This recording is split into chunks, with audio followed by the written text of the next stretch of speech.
బ్రాహ్మణుల ఆర్థిక, సామాజిక, రాజకీయ భవిష్యత్తుకు భరోసా కల్పించేలా ఆల్ ఇండియా బ్రాహ్మణ ఫెడరేషన్ పనిచేస్తుందని ఆ సంస్థ నేషనల్ సెక్రటరీ జనరల్ ద్రోణం రాజు రవికుమార్ అన్నారు. హైదరాబాద్ బాగలింగంపల్లిలోని సుందరయ్య విజ్ఞాన కేంద్రంలో నిర్వహించిన సమావేశంలో ఆయన మాట్లాడారు. బ్రాహ్మణుల అభ్యున్నతికి, వారికి జరుగుతున్న అన్యాయాలపై ఆల్ ఇండియా బ్రాహ్మణ ఫెడరేషన్ నిరంతరం పోరాడుతోందని తెలిపారు. బ్రాహ్మణులకు న్యాయం జరిగే వరకు తమ పోరాటం కొనసాగుతుందని స్పష్టం చేశారు. ఈ సందర్భంగా సత్యనారాయణ మూర్తిని తెలంగాణ ఇన్ఛార్జిగా ఆల్ ఇండియా ఫెడరేషన్ ఉపాధ్యక్షుడిగా నియమిస్తూ నియామక పత్రాన్ని అందజేశారు. తెలంగాణలో బ్రాహ్మణులకు ఏ రాజకీయ పార్టీ కూడా సముచిత ప్రాధాన్యత కల్పించడం లేదని ద్రోణం రాజు రవికుమార్ విమర్శించారు. ఉమ్మడి ఆంధ్రప్రదేశ్లో 33 మంది బ్రాహ్మణ ఎమ్మెల్యేలు ఉండగా ప్రస్తుతం తెలంగాణలో ఆ సంఖ్య ఒక్కరికే పరిమితమైందని అన్నారు. కాంగ్రెస్ ప్రభుత్వం బ్రాహ్మణ కార్పొరేషన్ను ఏర్పాటు చేసినప్పటికీ తగిన నిధులు కేటాయించడం లేదని ఆరోపించారు. బ్రాహ్మణ పరిషత్తుకు 100 కోట్ల నిధులు కేటాయించాలని డిమాండ్ చేశారు. విదేశీ విద్య కోసం ఏర్పాటు చేసిన వివేకానంద పథకాన్ని కొనసాగించాలని కోరారు. అలాగే ఫ్యూచర్ సిటీ అభివృద్ధిలో బ్రాహ్మణుల సంక్షేమం కోసం 4 ఎకరాల భూమిని కేటాయించాలని ప్రభుత్వాన్ని డిమాండ్ చేశారు.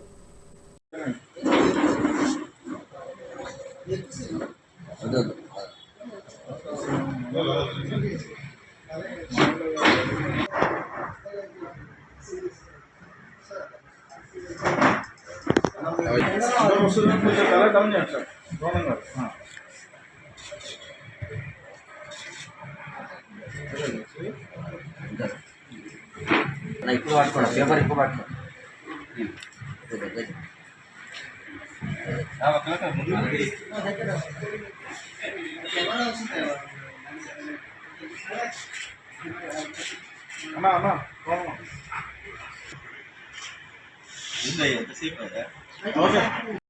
నమస్కారాలు. ఈరోజు ఆల్ ఇండియా బ్రాహ్మణ ఫెడరేషన్ ఏదైతే ఉందో కోటశంకర్ శర్మ గారు ఆందోళన నుంచి కూడా మాకు మాకు చాలా అభినాభావ సంబంధాలు ఉండేవి.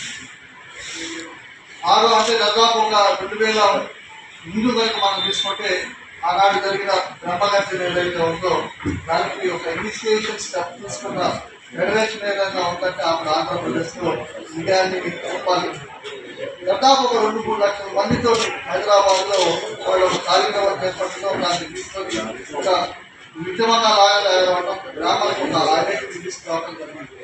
ఇవాళ అన్ని ముఖ్య అతిథిగా ఈ కార్యక్రమాన్ని పిలవడం అనేది నేను చాలా గర్వంగా ఫీల్ అవుతున్నాను. ఎందుకంటే కోటశంకర్ గారు, అట్లాగే రవి గారు కానీ, చాలా మంది మన బంగపతిరావు గారు, మన ఒక్కలాంటి గారు, మన మురళీ ప్రసాద్ గారు, వీళ్ళందరూ కూడా ఒక తెలియని వాళ్ళు కాదు, చాలా ఆకులు. బంగపతిరావు గారు కానీ, మా ఒక్కలాంటి కానీ మాతో కాంగ్రెస్ పార్టీ మీద పనిచేస్తున్నారు. వాళ్ళందరికీ కూడా ఈ ఆర్గనైజేషన్లో పనిచేయడం అనేది ఒక ముందుకు తీసుకెళ్ళడానికి, వాళ్ళకి కూడా ఐడెంటిటీ రావడానికి ప్రయత్నం జరుగుతుంది. మర్చిపోయాను, మా వంశాన్ని పేరు మర్చిపోయాను, క్షమించాల్సిందిగా కోరుతున్నాను. అట్లాగే మా ప్రజా రావాల్సింది రాలేదు, వాళ్ళు కూడా వచ్చింటే బాగుంటుంది. ఇవాళ ఈ ప్రోగ్రామ్ లో ముఖ్యంగా వైస్ ప్రెసిడెంట్ ఆఫ్ తెలంగాణ ఆంధ్రప్రదేశ్కి ప్రజలు మాకు ఎవరైనా కానీ, బ్రాహ్మణులు ఎవరైనా కానీ మాకు అన్నదమ్ములే, అక్కచెల్లెళ్ళే, వాళ్ళందరి గవర్నమెంట్ ఏదైతే ఉందో దాన్ని మేము ముఖ్యంగా కోరుకుంటూనే ఉంటాం. ఆ విషయంలో ఇవాళ యాక్చువల్గా గారికి ఈ పోస్ట్ రావడం చాలా గర్వకారణంగా ఫీల్ అవుతున్నాను. అన్ఎక్స్పెక్టెడ్ గా నాకు మార్నింగ్ ఫోన్ చేసి అలా నువ్వు చీఫ్ గెస్ట్ గా రావాలని చెప్పిన దాకా కూడా ఈ విషయం నాకు తెలియదు. మరి నన్ను అంత మధ్య ఆనందంగా నాకు అర్థం కావడం లేదు. సర్ప్రైజ్ విజిట్ లో నేను కూడా చాలా ఆనందంగా ఉంది. ఎందుకంటే నేను కూడా 2003 ఇదే ఆర్గనైజేషన్ లో నేను ఆంధ్రప్రదేశ్ కి యూత్ వింగ్ నేను ప్రెసిడెంట్ గా చేశాను. అప్పుడు తర్వాత ఏంటంటే సబ్సిక్వెంట్ గా 2004 తర్వాత నేను సంఘాలన్నింటిలో కూడా దూరంగా వస్తున్నాను. అప్పుడు కూడా మేము చాలా కష్టపడ్డాం చేశాము. మా ఉద్దేశం ఏంటంటే ఇక్కడ అన్ని సంఘాలని కూడా సమైక్యత చేయడం అనేది మా ఆలోచన. ఆ విషయంలోనే మేము పరిషత్లో ఏ మీటింగ్ జరిగినా కానీ, పరిషత్లో ఏ మీటింగ్ మేము వెళ్ళినప్పుడు కూడా మేము చెప్తాను ఏంటంటే సంఘాన్ని నోటిఫై చేయండి. చాలా రోజుల తర్వాత భాగ్యనగరంలో ఆల్ ఇండియా బ్రాహ్మణ్ ఫెడరేషన్ యొక్క కార్యవర్గాన్ని విస్తరించడానికి సుపరిచితులైన సుపరిపాలన అందించే విధంగా బ్రాహ్మణులందరికీ ఆర్థిక, సామాజిక, రాజకీయ భవిష్యత్తుకు ఒక భరోసా ఇచ్చే విధంగా ఆల్ ఇండియా బ్రాహ్మణ్ ఫెడరేషన్ పనిచేస్తుంది. ఈరోజు భారతదేశంలో 28 రాష్ట్రాలు, 3 కేంద్ర పాలిత ప్రాంతాల్లో కూడా ఆల్ ఇండియా బ్రాహ్మణ్ ఫెడరేషన్ ఉంది. ఈ యొక్క సంస్థ ముఖ్య ఉద్దేశం బ్రాహ్మణుల యొక్క అభ్యున్నతి కోసమే పోరాడడం, బ్రాహ్మణుల యొక్క ఔన్నత్యానికి కోసం, వారి యొక్క జరుగుతున్న అన్యాయాల కోసం పోరాడమే ఈ యొక్క ముఖ్య ఉద్దేశంతో 1984లో ఇది స్థాపించడం జరిగింది. సుమారు 43 సంవత్సరాలు సుదీర్ఘ ప్రయాణంలో ఈ సంస్థ కొనసాగుతోంది. ఈరోజు మొట్టమొదటిసారిగా అనేక కార్యక్రమాల్లో పాల్గొన్న వ్యక్తి, అలానే 2002 నుంచి కూడా బ్రాహ్మణ అభ్యున్నతి కోసం పాటుపడుతూ అనేక సంస్థల్లో పనిచేస్తూ ఈరోజు నేను కూడా మీకు తోడుగా వస్తానని చెప్పి మాతో ప్రయాణం చేస్తానని చెప్పి ముందుకొచ్చి ఉన్న నైషధం సత్యనారాయణమూర్తి గారికి ఈరోజు మేము తెలంగాణ ఇన్ఛార్జిగా, ఆల్ ఇండియా ఉపాధ్యక్షులుగా నియమిస్తూ మేము ముందుగా ఉత్తర్వులు జారీ చేస్తున్నాం. మా నాయకులు, మా అధ్యక్షులు ఎస్డి శర్మ గారి యొక్క ఆదేశాల అనుసారం జరుగుతున్నది. ముందుగా ఇక్కడ సమస్యల గురించి మాట్లాడాలంటే ఏ పార్టీ కూడా సముచిత రాజకీయ స్థానాలు కలిగించడం లేదు. అది భారతీయ జనతా పార్టీ కానీ, బీఆర్ఎస్ కానీ, కాంగ్రెస్ కానీ, తెలుగుదేశం మరి లేదు కాబట్టి దాని గురించి మాట్లాడుకోవడం కూడా కరెక్ట్ కాదని మేము భావిస్తున్నాం. ఈరోజు మేము కోరుకుంటుంది ఏంటంటే, ఒకప్పుడు 33 మంది ఉన్నామయ్యా మేము చెప్పుకోవడానికి మాత్రమే పనికొస్తున్నాం, కానీ ఈరోజు ఆ సంఖ్య ఒకటికే పరిమితం అయిపోయాం. జనాభా లేక కాదు మాకు. ఈరోజు హైదరాబాద్ జంట నగరాలు 23 కాన్స్టిట్యున్సీల్లో ఏ పార్టీ గెలవాలన్నా, ఏ పార్టీని ఓడగొట్టాలన్నా కూడా బ్రాహ్మణులే ముఖ్య పాత్రధారి. ఇది అన్ని పార్టీలు కూడా తెలుసుకోవాలి.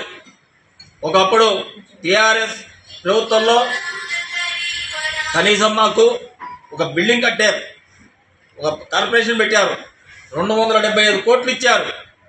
కానీ ఈరోజు మరి కాంగ్రెస్ పార్టీలో బ్రాహ్మణ్ కార్పొరేషన్ ఒక చైర్మన్ని, వైస్ చైర్మన్ మాత్రమే వేశారు, కానీ నిధులు లేవు, కానీ విధులు కల్పించారు. మరి నిధులు లేని సంస్థకు చైర్మన్ వేసినా కూడా వారిని మేము తిట్టుకోవడమే కానీ, వారిని మేము విభేదించుకోవడమే తప్ప, యుద్ధం చేయడమే తప్ప న్యాయం జరగదు. జాతీయ నాయకత్వంలో ఇక్కడ ప్రెస్ మీట్ నిర్వహణ సభాధ్యక్షులు, మా జనరల్ సెక్రటరీ ద్రోణగారి గారు, అదేవిధంగా మా జాతీయ నాయకులు ఒకలంక శ్రీనివాస్ గారు, వంశీ గారు, మురళీ కృష్ణ గారు, అదేవిధంగా మంగపతి రావు గారు, అదేవిధంగా ధ్రువనారాయణ శర్మ గారు, మిగతా మిత్రులు, వందనం, శుభాభివందనం. ఏదైతే మా జాతీయ అధ్యక్షుడు ఎస్డి శర్మ గారు నన్ను జాతీయ ఉపాధ్యక్షుడిగా, అదేవిధంగా తెలుగు రాష్ట్రాల ఇన్ఛార్జిగా నియమించినందుకు మరొకసారి వాళ్ళకి ధన్యవాదాలు తెలియజేస్తూ, ఏదైతే బ్రాహ్మణ జాతిలో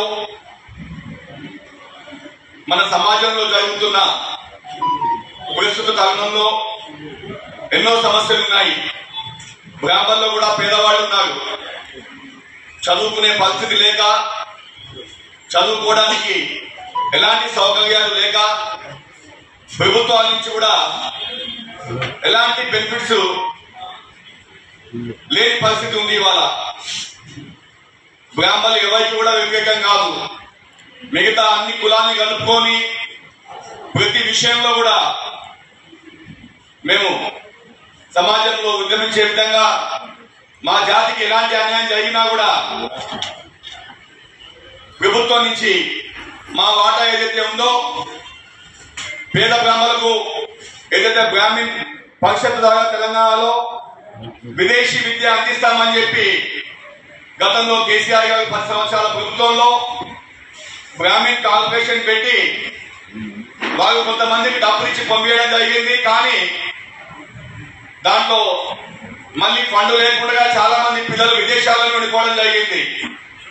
గత 2 సంవత్సరాల నుంచి కాంగ్రెస్ ప్రభుత్వం వచ్చిన తర్వాత మొన్ననే బ్రాహ్మణ్ ఫెడరేషన్